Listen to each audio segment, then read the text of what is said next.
Ողջույն, եթերում ռեալ պոլիտիկն է։ Շուտով բոլորս կանգնելու ենք մեր երկրի քաղաքական կյանքի կարևորագույն ընտրություններից մեկի առջև։ Նաև մեր քվեն կարող է վճռորոշ լինել երկրի հետագա զարգացման ուղիները որոշելիս։ Ուստի այս թողարկումը ևս նվիրված է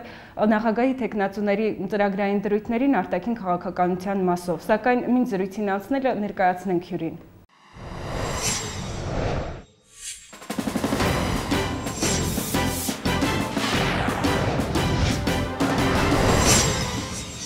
Պարույր Հայրիկյան, Հայաստանի Հանրապետության նախագահի թեկնածու, 64 տարեկան։ Ակտիվ գործունեությունը սկսել է դեռ դպրոցական տարիներից, հիմնելով երիտասարդական միություններ։ Անդամակցել է 1968-ից գաղտնի գործող Ազգային միացյալ կուսակցությանը, ապա ղեկավարել այն։ 1987 թվականին Հայրիկյանը հիմնել է Ազգային ինքնորոշում միավորումը և մինչև օրս վերջինի նախագահն է։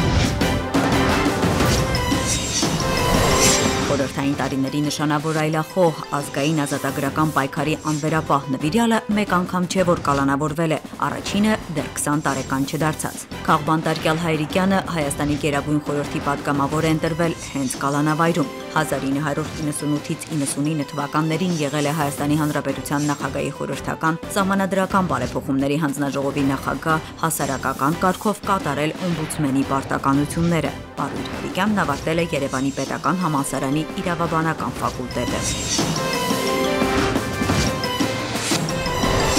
Քաղաքական գործիչը մեծ սերունի երաժշտության ու գրականության նկատմամբ, հեղինակ է քնարական և հայրենասիրական երգերի 3 ալբոմի, հրատարակել է բանաստեղծությունների 2 ժողովածու, մեկական վեպ ու սցենար, պատրաստել վավերագրական 5 շարժանկար։ Եթե չլիներ Հայաստանի Հանրապետության անկախությունը, ապա այսօր Հայաստանում կես միլիոն մարդ էլ մնացած չէր լինի։ Դրա շնորհիվ է, որ կարողացանք ունենալ գոնե 1 միլիոնանոց արտագաղթ։ Հիմա պետք է մտածենք հակառակ գործընթաց սկսելու մասին։ Պարույր Հայրիկյան։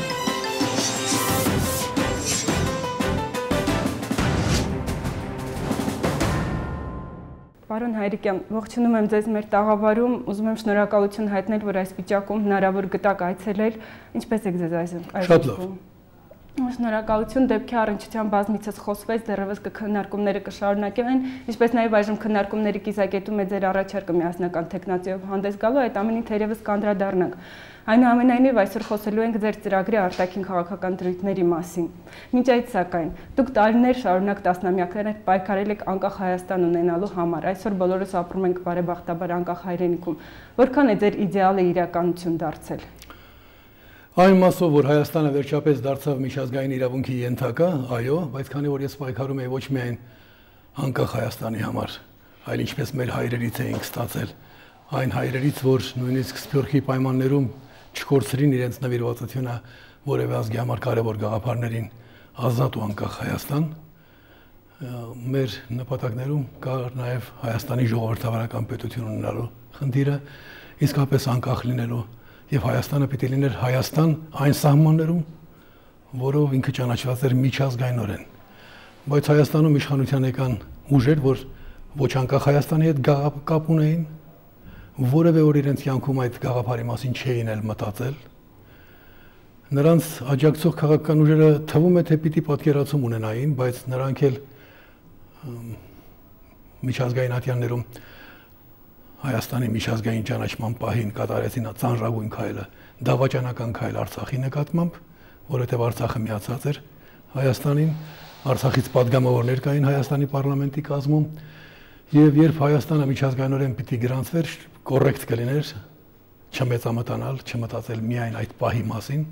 այլ հարգել հայրերի հիշատակը, նրանց ձեռքբերումները եւ ասել, որ Հայաստանը միջազգայինորեն ճանաչված սահմաններ ունի։ Մենք կոչ ենք անում Հայաստանը գրանցվել միջազգայինորեն ճանաչված սահմաններով, բայց այդ քայլը չարվեց, սովետական Հայաստանի սահմանները, ապօրինի գծված սահմանները դարձան Հայաստանի սահմաններ, եւ վաղ ես նախագահ դառնալիս ստիպված եմ սկսել նրանից, ինչ մենք պիտի սկսեինք սրանից 20 տարի առաջ։ Դա մեծագույն բաց թողումն է անկախ Հայաստանի ճանապարհին, որովհետեւ Հայաստանը,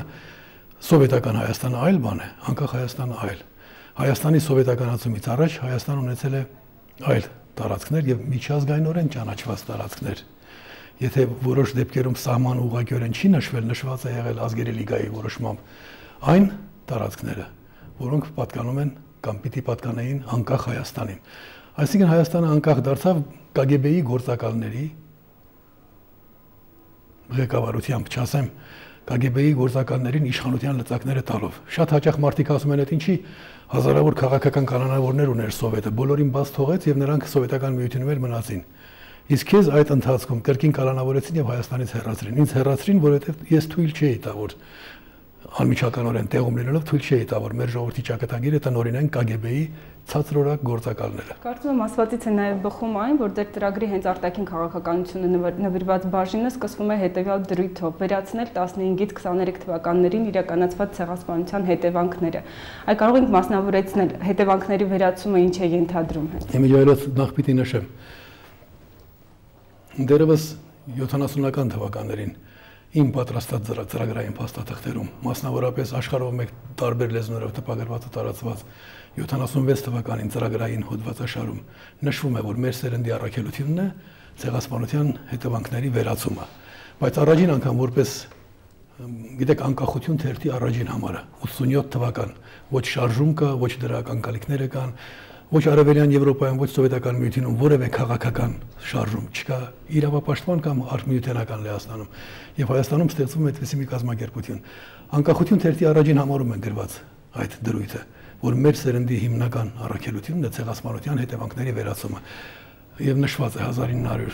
1915-1923 թվականների ցեղասպանության հետևանքների վերացումը։ Չնայած հռչակագրում ինչ որ բան իմ այդ աշխատանքներից մտավ, բայց այդ ուղղությամբ աշխատելու պատրաստակամություն չունեին։ Գեղացի չտես տղերքը KGB-ի հովանավորությունը ստացած մի կերպ իշխանություն էին ստացել եւ իրենց մեծ բան էին կարծում։ Ու Հայրիկյանին անգամ բանակ ստեղծելու համար համարում էին ծայրահեղական։ Ուր մնաց որ Հայրիկյանն ասում էր, լսեք, չպետք է ճանաչենք Մոսկվայի ռուս-թուրքական պայմանագիրը, դա հակահայկական դավադիր պայմանագիր է, բայց անգամ 20 տարի անց նույն KGB-ի գործակալը ասաց. Ինձնից պահանջում էին, որ ես չեղյալ հայտարարեմ այդ պայմանագիրը, ասեմ, որ մենք չենք ճանաչում, բայց մենք խոհեմություն ունեցանք հայ ազգի պետականությունը ոչնչացրած պայմանագրից չհրաժարվել։ Այդ է եղել մեր իրավիճակը։ Հիմա ես գալիս եմ այս սխալները միջազգային հանրության օգնությամբ, նրա աջակցությամբ, եթե ոչ վերացնելու, ապա նվազագույնի հասցնելու։ Կարելի է ասել, որ առաջին քայլը հետևանքների վերացման ուղղությամբ հենց լինելու է Կարսի պայմանագրի դենոնսացիան։ Գիտեք, ես նույնիսկ Կարսի չէի ասի, որովհետև այդ դեպքում շեղվում է ուշադրությունը։ Մոսկվայի Լենին-Աթաթուրք պայմանագրի վերաբերյալ նաև Ռուսաստանից, մեր բարեկամ Ռուսաստանից մենք պիտի պահանջենք վերաբերմունք արտահայտել։ Եթե նույնիսկ այդ պայմանագրի բոլոր դրույթները ընդունում եք, նորովի կնքեք, բայց Հայաստանին վերաբերող որևէ տառ չպետք է լինի։ Հայաստանը անկախ պետություն է, ձեր վասալը չի։ Եվ բացի այդ, մենք դրան պիտի հակադրենք միջազգայինորեն ճանաչված Վիլսոնի իրավարար վճիռը։ Դա անբեկանելի փաստաթուղթ է։ Իսկ մեր դիվանագիտությունը փոխանակ խոսի այդ փաստաթղթի մասին, ռուս-թուրքական արհեստականորեն գծված սահմանը բացելու մասին է խոսում։ Խեղճության եւ դա էլ հնարավորություն է տալիս Թուրքիային հայ-թուրքական հարաբերությունները հայ-թուրքականից տեղափոխել հայ-ադրբեջանական հարթություն։ Ուղղակի խուլ եւ կույր քաղաքական գործիչների իշխանության տարիներ էին սրանք։ Տարրական մի բան ասեմ։ Գոնե այն պահին, երբ Հայաստանին մեղադրանք է ներկայացվում, որ դուք բռնազավթել եք Ադրբեջանի տարածքների 20%-ը, գոնե այդ պահին հայ մարդը պիտի ասի, լսեք, ախր միջազգայինորեն ճանաչված Հայաստանի տարածքների միայն 20%-ն է պատկանում այսօր Հայաստանին։ Այսինքն 80%-ը բռնազավթված է բոլշևիկյան Ռուսաստանի աջակցությամբ, Հայաստանի միջազգայինորեն ճանաչված տարածքների 80%-ը բռնազավթված է Թուրքիայի եւ Ադրբեջանի կողմից։ Պարոն Հայրիկյան, որքանով է դա իրատեսական եւ ինչ մեխանիզմներով ինչպես կարող ենք Ռուսաստանին համոզել կամ հասնել նրան, որպեսզի, ինչպես ասացիք, Մոսկվայի պայմանագիրը վերանայվի։ Իրավունք գիտեք ինչ է նշանակում։ Նշանակում է, որ կարող է մեկը 10,000-ի դեմ իրավունքի հիման վրա պայքար մղել եւ շահել։ Եթե ես իրատեսականով առաջնորդվեի, ինչպես մեր այսպես կոչված ճակերտավոր իրապաշտներն էին ասում, ես պիտի անկախության համար չպայքարեի։ Ինձ սփյուռք արտաքսելու նախապայմաններից մեկն այն էր, որ սփյուռքից խոստացել էին Հայրիկյանին դուք չեք կարողանում այդտեղ լռեցնել։ Ինքը ինքնորոշման շարժում է սկսել, ուղարկեք մենք դրսում իրեն կմեկուսացնենք։ Որովհետև իրենք սրտանց համարում են, որ Հայաստանի անկախության գաղափարը անիրագործելի է։ Մի այլ իրատեսական մոտեցում։ բանտուակսորից 17 տարի անց վերադառնալուց հետո ես բնականաբար հին ընկերներից պիտի հավաքեի։ Հավաքված էինք Մարգարյան Անդրանիկյան ստանը, սրա մասին ասել եմ։ Եվ այնտեղ ընկերներից մեկը ասեց՝ դու անկախություն թերթն ես ուզում հրատարակել։ Առաջահամարները դե ես իրենց ներկայացրի։ Եվ խոսում ես կոնկրետ անկախության մասին արդեն, ոչ թե որպես վերացական գաղափար։ Ինչ ես կարծում, որքան ժամանակից է դա իրականանալի։ Ես ասացի 5 տարուց։ Դուք պատկերացրեք իմ ընկերների, իմ նախկին զինակիցների քրքիջը։ Այս ինչ։ Երբ ծիծաղն ավարտվեց, ասացի, գիտեք, դա իրականում հնարավոր է 2 տարում։ Այդտեղ արդեն չէին ծիծաղում, բայց պարզվեց, որ 87 թվականին իմ սկսած ինքնորոշման շարժումը, որը հետո դարձավ նաև Արցախյան շարժում, որովհետև Արցախը ինչ արեց, նամակ ռուսաց թագավորին ոչը փոխարինեց ինքնորոշման պայքարի ոգով։ Եվ հին արցախցիներն ասում են, մենք քեզից ենք սովորել դա, որ ոչ թե պիտի նամակ գրենք։ Ուզում եմ ասել, որ ձեր հարցին շատ երկար պատասխանեցի, այո, մենք երազում էինք անկախ Հայաստանի մասին, դա ներառում էր նաև միջազգային իրավունքի ենթակա դառնալը, բայց Հայաստանը անկախացավ դավաճանների ղեկավարության պայմաններում, նշանակված ղեկավարների։ Իսկ նշանակելու տարբեր ձևեր կան, կարող են քեզ համոզել, թե դու քո կամքով ես քվեարկում։ Այսինքն հեռացնում են այն տեխնազոին, որ այդ պայքարի առաջնորդն է, այդ ընթացքում մեջտեղ են բերում ինչ որ իրենց կադրերին, եւ այնպես են անում, որ գիտեք, իբր թե սրանք կոմունիստներին դեմ են։ Չնայած ավելի վատն են KGB-ի գործակալ։ Եվ ընթանում ենք այս ճանապարհով։ Պարոն Հայրիկյան, այդ համատեքստում կարելի է դիտարկել հանձնաժողով իրավական հարցերով զբաղվող հանձնաժողով հրավիրելու գաղափարը, ինչպես դուք եք նշում ձեր ծրագրում, որը պետք է զբաղվի մեր հնարավորությունները բարձրելով։ Դա վերաբերում է միայն հայ-թուրքական հարաբերություններին դրանք հանելու ռուս-թուրքականի կոնտեքստից, թե առավել Ես նկատի ունեի Հայաստանի միջազգային իրավունքի տեսակետից, իրավական այդ տեսանկյունից, միջազգային իրավունքի տեսակետից Հայաստանի հնարավորությունները քննելու եւ գործնական քայլեր կատարելու։ Ցավոք սրտի Բարսեղովը, որ մեծագույն մասնագետներ եւ տարիներ առաջ չհասկանալով, որ ինքը գործունի KGB-ի պարզոնակ գործակալների հետ փորձում էր նրանց համոզել, որ Հայաստանը միջազգային իրավունքի տեսակետից մեծ հնարավորություններ ունի, ինքը կարկառուն գործիչ է։ Եվ այդ մարդիկ ինձ միակնարկով ասում են Բարսեղովն էլ է քո կարտեքին, բայց նա դե գիտնական է, ես քաղաքական ազգային քաղաքական գործիչ։ Ուրեմն այդ տեսակի մարդիկ մենք ունենք Արապապյան եւ խորապես երևույթներն ուսումնասիրած տարբեր միջազգայնագետ մասնագետներ ու ասպարեզ չի տրվում։ Այո, պետք է նախ նրանց հավաքել, քննարկել, թե միջազգային իրավունքի տեսանկյունից ինչ հնարավորություններ կան։ Մենք կունենանք դժվարություններ, որովհետեւ աշխարհի քաղաքական գործիչներ ուզում են հարմարավետ ապրել։ Բայց հետո ինչ պիտի աշխատենք, աշխատանքն ինչի համար է, մեր արտաքին քաղաքականությունը, արտաքին քաղաքականության հաստատությունն ինչի համար է։ Քանի որ դա մտնում են նախագահի իրավասությունների շրջանակում, օրինակ գործարան կառուցելու խստում տվող նախագահի տեխնատուն այսօր պարզոնակ խաբեբա է։ Ինքը կարող է չի գիտակցում։ Դու կարող ես արտաքին քաղաքականության մեջ ներդրում ունենալ, բայց գործարան կառուցելը դա վարչապետի գործն է։ Իսկ վարչապետ պիտի նշանակվի պարլամենտական մեծամասնությամբ։ Ես շատ եմ հուզում, երբ տեսնում եմ, որ ընտրողին խաբում են, թե աշխատավարձները պիտի բարձրացնեմ։ Լավ է, գոնե ասենք իրավական բարոյա քաղաքական կողմներ երբեմն շեշտվում, թե չէ, պիտի իմանանք նախագահը ինչ իրավասություն ունի։ Նախագահը կարող է արտաքին քաղաքականությունում ներդրումներ ունենալ եւ այո, այդ առաջին քայլը պիտի լինի դա։ Մյուս հարցը, որ ռուս-թուրքականին է կապված, այնտեղ էլ մեկ այլ հանձնաժողովի մասին է խոսքը, ներողություն հայ-ռուսական հարաբերություններին խրթին կետեր մենք շատ ունենք։ Պարոն Հայրիկյան, Ղարաբաղյան կարգավորում, ի տարբերություն մյուս տեխնացուների եւ շատերի, դուք առաջարկում եք ոչ թե Ղարաբաղը պարզապես վերադարձնել բանակցային սեղան, այլ Հայաստանը փոխարինել Ղարաբաղով։ Ինչ եք կարծում, սա ինչպես է հնարավոր եւ ինչ հետևանքներ կարող է ունենալ։ Գիտեք, լուրջ հակասություն չկա, ի տարբերություն մյուս տեխնացուների վերադարձնել, ես էլ ասում եմ, եթե մենք շեշտադրում ենք Արցախի ինքնորոշման սկզբունքը, գիտեք, ի վերջո մոտեցում է։ Հայաստանը Արցախի հետ միավորված կարող է դառնալ ՄԱԿ-ի անդամ կամ նույնիսկ չդառնալ ՄԱԿ-ի անդամ, ինչ կա որ իրենց խնդիրն է, եթե մենք չենք դառնում, բայց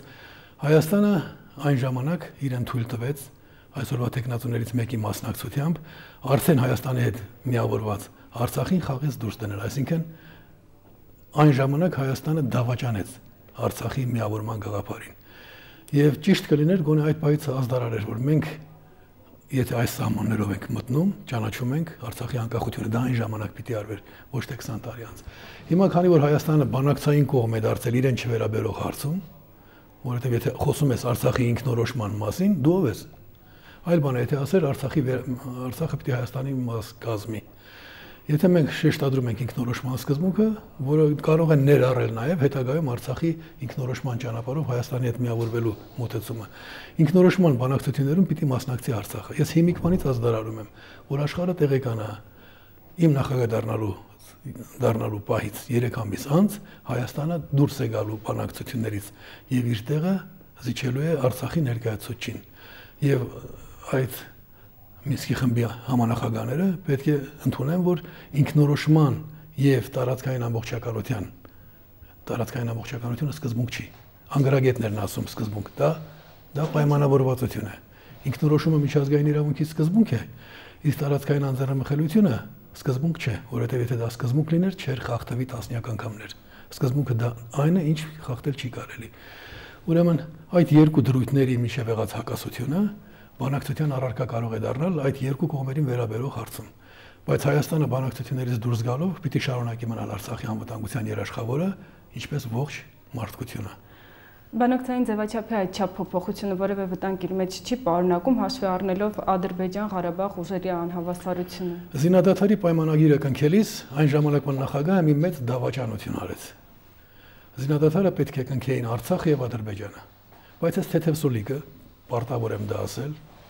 ուզեց իրեն մեջտեղ գցել։ Եվ երբ իրեն առաջարկեցին ստորագրել, ասաց, «Հա, ես էլ ստորագրեմ, զինադադար եմ ստորագրում», որովհետև ազգային անվտանգության, հեռանկարային եւ ծրագրավորված ռազմավարական պատկերացումներ չուներ։ Երբ Հայաստանը ստորագրեց զինադադարի պայմանագրի տակ, Հայաստանը դարձավ կոնֆլիկտի կողմ։ Դա դավաճանություն էր մեր ժողովրդի, հայ ժողովրդի հանդեպ։ Այլապես պիտի մնար Արցախը, Արցախի զինված ուժերը եւ Ադրբեջանի պատասխանատուները կամ Արցախի ներկայացուցիչ եւ Ադրբեջանի ստորագրում են։ Ես դա թեթև սոլիկ որ ասացի, շատ մեղմ ասացի, դա ծանր հարված էր մեզ եւ Արցախին։ Հիմա էլ մենք շարունակում ենք խախտել Արցախի ինքնորոշման սկզբունքը։ Մեզ ոչ ոք իրավունք չի տվել խոսել մեկի ինքնորոշման մասին, բայց նրա փոխարեն ելույթներ ունենալ։ Նույնիսկ եթե նա լիազորում է։ Ամեն դեպքում մեր կողմից էլ բարձրաձայնվում է անհրաժեշտությունը վերադառնալու, ինչպես տեսնենք, որոշակի խոչընդոտներ կան։ Ինչպես հաղթահարել դրանք, ինչպես իրական դարձնել։ Վերադառնալու բանակցային սեղանի շուրջ Ղարաբաղի։ Բարեբախտաբար մեր խնդիրը չի, որ այդ բանակցությունները ձախողումներ են ապրում, բարեբախտաբար ինչու եմ ասում։ Աշխարհը գիտի, որ մենք հետևողական ենք։ Հայաստանը նույնիսկ իր թերի մոտեցումներով հետևողական է խաղաղ բանակցային ճանապարհով հարցերը լուծելու, բայց Հայաստանը պիտի արդեն օգտվի միջազգային իրավունքի ընձեռած հնարավորություններից։ Բացի այդ, կա եւս մեկ գործոն, կարող է դες թվալ, թե դա ոչ մի կապ չունի, բայց Հայաստանի ժողովրդավարական դառնալը եւ ոչ միայն ժողովրդավարական, այն համակարգը, որ ես ունեմ, որ ընդունել են Հայաստանի 6 կուսակցություններ, դա Հայաստանը դարձնում է աշխարհի մի բացառիկ երկիր, դեմոկրատիայի օազիս ամբողջ աշխարհում։ Օրինակելի մի բացառիկ երկիր ենք դառնալ, այսինքն դրախտավայրին վայել ժողովրդավարական համակարգ ենք ունենալու։ Իսկ մարդկության փորձը հուշում է, եթե հակամարտություն կա, ապա այդ հակամարտության կողմերից գոնե մեկը պիտի լինի դիկտատորական, որովհետև ժողովրդավարական երկրների միջև պատերազմ չի եղել մարդկության ողջ պատմության ընթացքում։ Նրանք ովքեր սովոր են իրենց երկրի ներսում լսել իրենց ընդդիմախոսներին, նրանք նաև երկրից դուրս են լսում ընդդիմախոսներին, լսելու կարողականություն ունեն։ Հիմա եթե Հայաստանը իսկապես իմ ծրագրով դառնա աշխարհի ամենաժողովրդավարական երկիր, ոչ թե պարզապես կատարյալ ժողովրդավարական, այլ աշխարհի ամենաժողովրդավարականը, որի համար կարող է նաև մեր նախագահը այսօրվա ստանալ Նոբելյան մրցանակ ընդཐུպ մինչև այդ։ Ես գիտեմ ինչ եմ ասում։ Այդ դեպքում աշխարհը կտեսնի, որ այս կողմը իսկապես դրական է տրամադրված։ Իսրայելը ինչու է շահեկան վիճակում աշխարհի տեսանկյունից, որքան էլ որ խնդիրներ կան։ Ի վերջո ասում են, բայց նա դեմոկրատական է։ Իսկ մեզ մոտ ոչ թե ասելու են, բայց նա դեմոկրատ է, ասել, բայց նա նախանձելի դեմոկրատական է։ Դրան դեռ կանդրադառնանք, պարոն Հայրիկյան։ Չէ, դա արտաքին քաղաքականության հետ կապ ուներ, դրա համար շեշտեցի։ Չէ, կանդրադառնանք նաև այդ դրույթին ձեր ծրագրային, որովհետև շատ հետաքրքրական է իսկապես, այնուամենայնիվ դուք նշում եք ձեր ծրագրում, որ Արցախի ճանաչումը լինելու է կարևորագույն խնդիրներից մեկը։ Ճանաչումը ասելով նկատի ունենք Հայաստանի կողմից ճանաչումը, թե միջազգային, թե ինչ հերթականությամբ, հաջորդականությամբ, ինչպես է։ Ես նկատի ունեմ ոչ այդպեսի շեշտադրմամբ Արցախին բանակցային կողմ դարձնելուց հետո մենք պիտի փորձենք միջազգային իրավունքի հիման վրա շուտապույտ կերպով հասնել խաղաղության։ Հարցը միայն այն չէ։ Ցանկացած երկրի ղեկավարության հիմնական առաքելությունը ապահով Հայաստան ստեղծելն է, ոչ թե ապահով ապագա։ Մեր տերն ասել է եւ մի մտածիր վաղվա օրվա մասին։ Ով ապագայի մասին է խոսում, ինքը մեր դիրոջը լավ չի հասկացել, այլ ապահով ներկա։ Իսկ ապահով ներկա նշանակում է հարևանների հետ շուտապույտ կերպով հասնել խաղաղության, որտեղ դա հնարավոր չէ բանակցություններով, պետք է միջազգային իրավունքի ողջ զինանոցը օգտագործել, կա այդ հնարավորությունը, ընդհանուր մինչև ինչ որտեղ նահանջներ ապրելու հավանականությամբ, բայց ամենակարևորը այսօր հայ մարդու համար ունենալ կայուն խաղաղություն։ Արժանապատիվ խաղաղությունը ինձ համար շատ կարևոր է։ Այդ այն մասն է, որ հիմա այս բանին այնքան բացել չեմ ուզում։ բայց ես խոսում եմ չէ հստակ միջազգային իրավունքի հիման վրա, միջազգային իրավունքի ընձեռած լծակներով։ Մնացած մյուս մարաբասները հետո կասեմ։ Պարտադրել Ադրբեջանին, չնայած որ դեմոկրատական դառնալու առումով որևէ դա եթե դեմոկրատական դառնա մեկ այլ բան է, բայց կան միջազգային իրավունքը եւ միջազգային իրավունքի վրա հենված աշխատող միջազգային հաստատությունները խաղաղ պայմաններում, երբ աշխարհում պատերազմական վիճակ չէ, բավական ու ազդեցիկ են։ Ամեն դեպքում ճանաչումը Արցախի ինչ նշանակություն դեր է ունենալու այդ գործընթացում։ Արցախի ինքնորոշումն է կարևոր, ճանաչումը դա պարզապես մի փուլ է, որովհետև ես շատ լավ հասկանում եմ, որ ինչպես գերմանիաները միավորվեցին, այդպես էլ Արցախը պետք է միավորվի Հայաստանի, թեկուզ ասենք բացառիկ մարզի կարգավիճակով։ Հասկանալի է, պարոն Հայրիկյան, հայաստանյան քարոզարշավին հետևում են նաև Արցախում, այժմ առաջարկում են պայմանականորեն տեղափոխվել Ստեփանակերտ, հայացք Ստեփանակերտից մեր մշտական խորագիրը։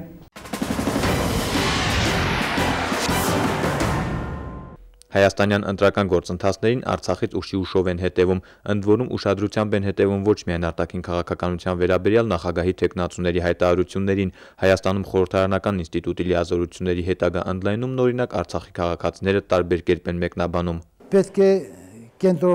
կենտրոնացված իշխանություն, որպեսզի օպերատիվ կարողանանք որոշումներ ընդունել։ Իսկ մենք շատ լավ գիտենք, որ խորհրդարանական պետություններում երբեմն հարցերի քննարկումները այնքան քաշքշուկ է վերածում, ձգձգվում։ Մենք ցանկանում ենք, որպեսզի կայունացված հայրենիք ունենանք, հզոր հայրենիք ունենանք, ուժեղ Հայաստան ունենանք, որպեսզի այստեղ նույնպես։ Իհարկե, քաղաքական առումով ամեն ինչ կախված է Հայաստանի Հանրապետությունից, եւ կայունությունից եւ հաջողություններից։ Հայաստանյան ընտրություններին ուշադրությամբ հետևելու մեկ այլ ավելի առարկայական պատճառ ներկայումս հենց Հայաստանի Հանրապետությունն է հանդիսանում Արցախի բնակչության անվտանգության երաշխավորը, իսկ պաշտոնական Երևանն էլ այսօր շարունակվող բանակցային գործընթացում ներկայացնում եւ պաշտպանում է հայկական երկու պետությունների շահերը։ Մեր ժողովրդի ղարաբաղցիների համար էլ նույնքան կարևոր է, ինչքան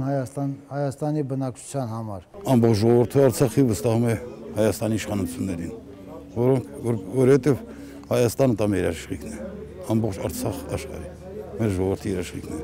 Արցախում երկու կարծիք չկա, իհարկե նախընտրելի է, որ վերականգնվի բանակցությունների իրական ձևաչափը եւ պաշտոնական Ստեփանակերտը բանակցային սեղանի մոտ վերադառնա, իսկ մինչ այդ եւ դրանից հետո էլ Արցախում պարզապես ցանկանում են ամուր ու հուսալի թիկունք ունենալ, իդեմս կայուն եւ հզոր Հայաստանի Հանրապետության։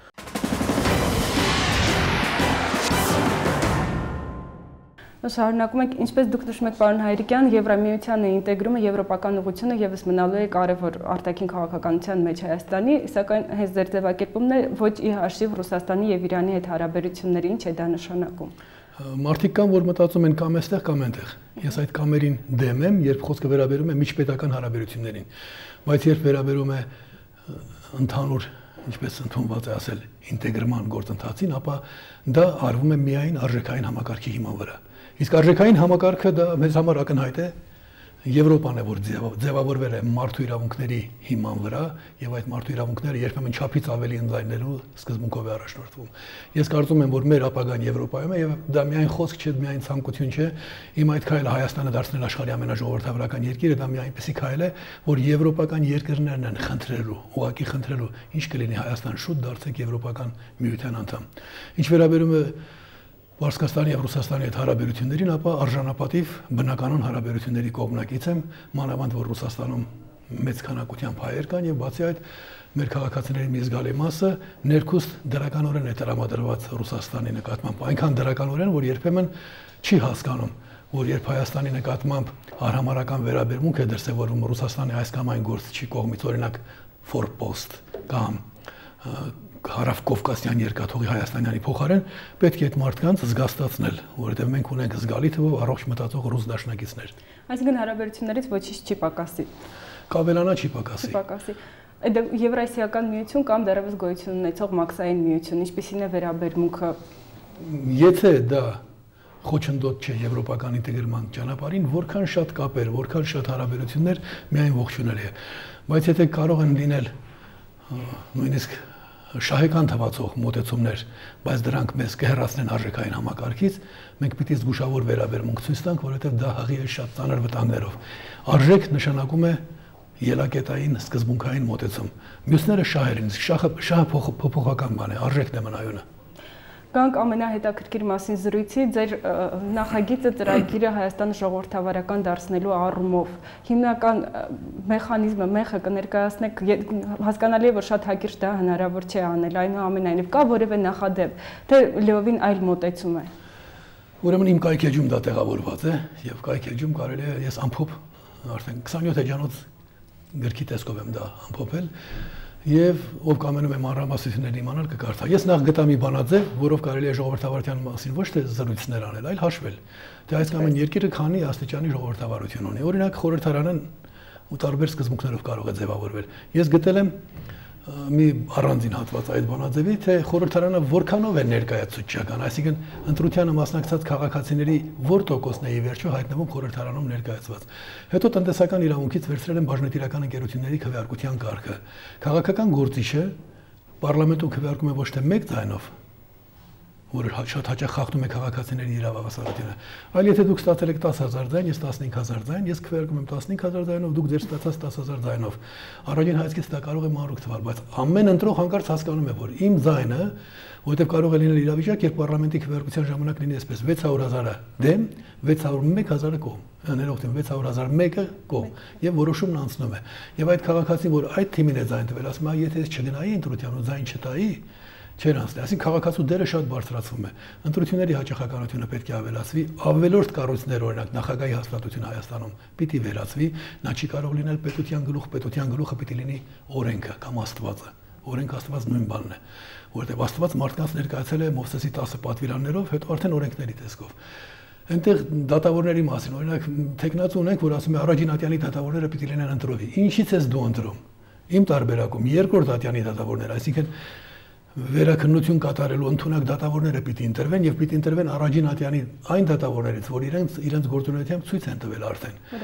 Այսինքն ժողովրդի առավելագույն մասնակցություն, վարչապետը պիտի լինի ժողովրդի կողմից ընտրված եւ ընտրությունների հաճախականությունը պետք է ուղղակիորեն ընտրված, որովհետեւ նախագահ այլևս չկա որ նշանակի։ Եվ վարչապետ խորհրդարան հարաբերություններում պետք է միշտ հաշվի առնվի, այնպեսի հարաբերակցություն պիտի ընտրվի, որ վարչապետը կարող է արգելանք դնել, բայց խորհրդարանի վետոն ձայների այն քանակությունը, որ ավելին է, քան նախագահի վարչապետի ստացած ձայները, այդ դեպքում կարող է նրա վետոն հաղթահարվել։ Շնորհակալություն պարոն Հայրիկյան, ձեզ շուտապույտ ապակինում ենք մաղթում։ Ես լրիվ առողջ եմ եւ բոլորին խնդրում եմ իմ մասին այլևս չխոսել, դա շատ շեղեց մեզ բոլորից, շատ կարեւոր գործերից, շատ շնորհակալ եմ։ Շնորհակալ։ Այսօր այսքանը կհանդիպենք մեկ շաբաթ անց։